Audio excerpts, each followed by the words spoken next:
the thing. A lot of us want a quick way to refresh our home. We don't want to spend a lot of money. So how about trying mini wallpaper projects? Here with her fun, easy DIY fixes is Mary Tsegaye. So happy to have you here. Thank you for having me.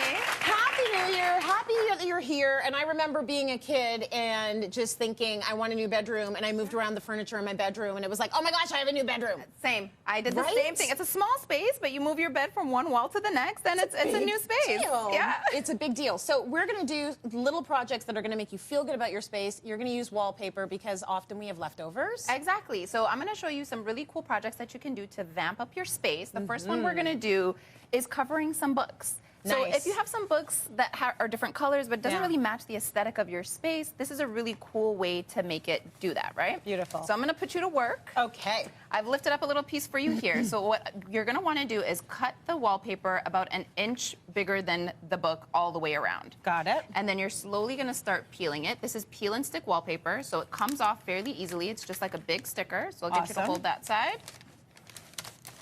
And all you'll need for these projects are a little squeegee. If you don't have this particular tool, you can use a credit card or anything just hard to help you push it down as you go. Feel like a real baller with a credit card, eh? Exactly.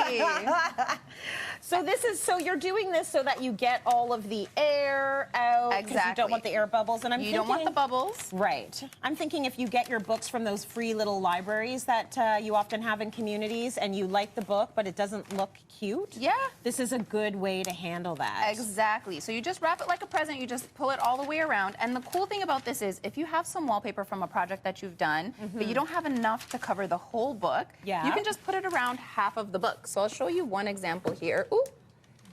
We got it there. All right. So we just cover about half the book. Oh, there you go. That's good enough, though. Yeah. You know, it's like the gift. You keep the bottom of it maybe half wrapped. And when it's in, you don't see it. What an easy way to do it. And listen, you can still read the book. You're just doing the cover, and then you would tuck in the top parts. Yes. But you got your book, and it looks gorgeous. And it looks great. Very nice. Yeah. Okay, so that's a book. What's our next project? Our next project are these lampshades. These lampshades are so beautiful.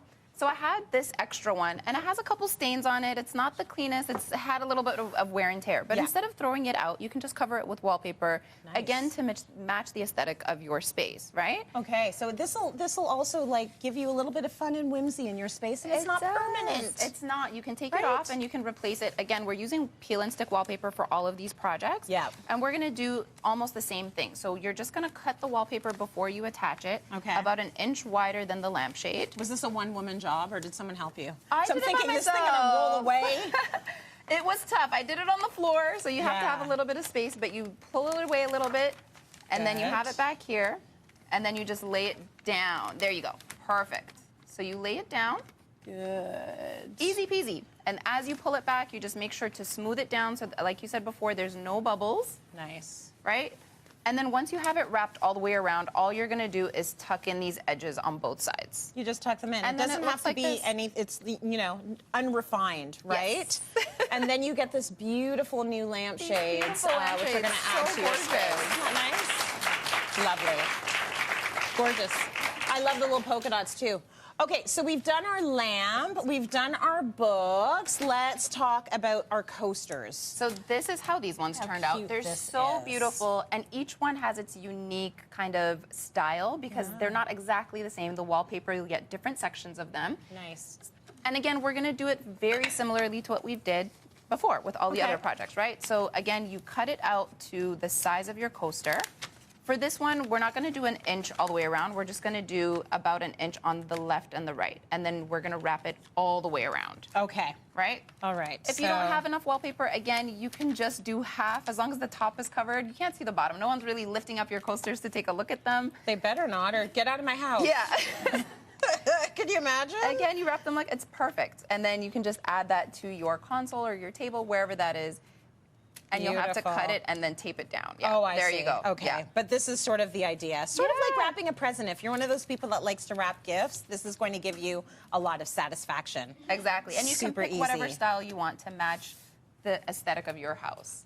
Okay, now we have to talk about, first of all, I want to talk about this gorgeous woman in the frame here. Is that Mummy? Stunning. That's my mom. Oh, beautiful. And what a lovely way to present her with these gorgeous mats that have wallpaper on them. So that's beautiful. Yeah, so most picture frames that you buy will come with a mat inside of it. Yeah. And sometimes, most of the time, they're usually just plain white. And yes, sometimes you want a little bit more fun, right? So this is the matting in your picture, and yes, this is the thing we're going to put the wallpaper on. So you get your wallpaper. If you don't have enough, again, you can cut it around the sides of the mat. Okay. But I had a little bit of extra, so I cut it to the exact size. And you're going to paint the whole thing, or exactly. put it on the whole thing. You're going to lay it down. I'll get you to get that corner. Yep. Might not be perfect, this is but we'll going, lay it no, down. it has to be perfect. Let's see Okay. if I can do this on TV. Perfect. Well, close enough. It's good. And then you brush out all the bubbles. Yep. And a little with this, bubbly. And the good thing about the peel and stick mat is, or the peel and stick wallpaper, is that you can lift it up. If there is a little bit of a bubble, you can lift it up and put it back down.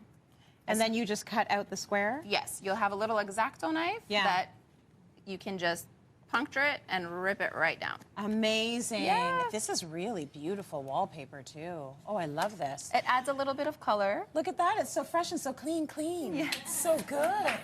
Very nice. So many beautiful wallpaper options out there. It doesn't have to break the bank, but I love the idea of using whatever leftover you have from your other projects. Your DIYs are always so beautiful, Mary. Thank you so much.